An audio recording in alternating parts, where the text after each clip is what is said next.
In the days of old, in the land of Israel, there arose a great warrior named Goliath, whose height and might were the stuff of legends. Clad in gleaming armor, with a spear that seemed to pierce the heavens and a shield that rendered the bravest hearts to quiver, he was a terror to behold. The Philistines, his people, stood emboldened by his presence, encamped on one side of the valley, daring their foes to confront them. Across the valley, the Israelite army cowered in fear. Their spirits were weighed down by doubt and despair, for no man among them dared to challenge the beast. Each day, for 40 days, Goliath strode forward, his booming voice echoing through the valley as he issued a dire proclamation. "Choose a man and send him down to me," he taunted. "If he is able to fight and kill me, we will become your subjects. But if I overcome him and kill him, you will become our subjects and serve us."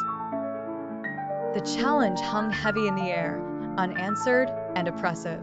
Among the Israelites, there was a shepherd boy named David.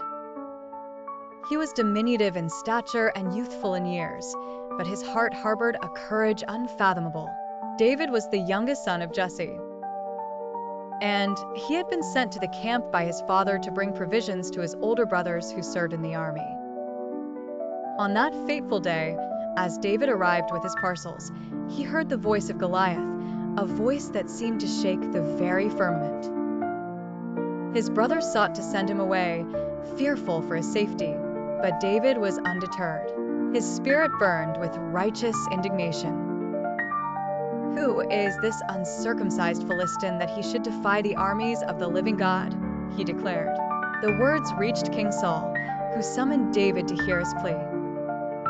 Before the king, David spoke with a fervor uncharacteristic for one so young. "Let no one lose heart on account of this Philistine.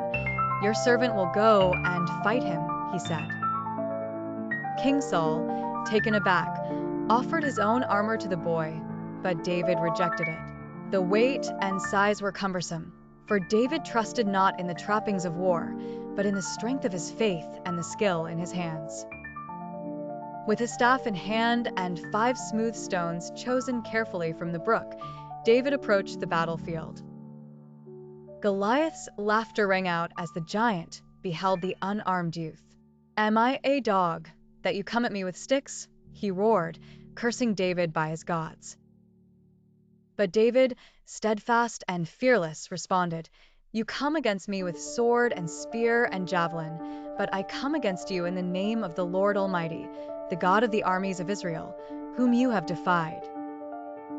This day the Lord will deliver you into my hands, and I'll strike you down and cut off your head." With a swift motion, David placed a stone in his sling and hurled it with precision. The stone struck Goliath on the forehead, and the giant fell to the ground with a thunderous crash. The Philistines stood in stunned silence as David ran forward, seized Goliath's sword, and beheaded the fallen warrior. The tide of battle turned, and the Israelites pursued the Philistines, routing them completely. David's victory became the stuff of legends, a testament to the power of faith and the triumph of the righteous over the mighty. It was a day that resonated through the annals of history, where the smallest among men felt the greatest, and God's favor was shown in the purest form.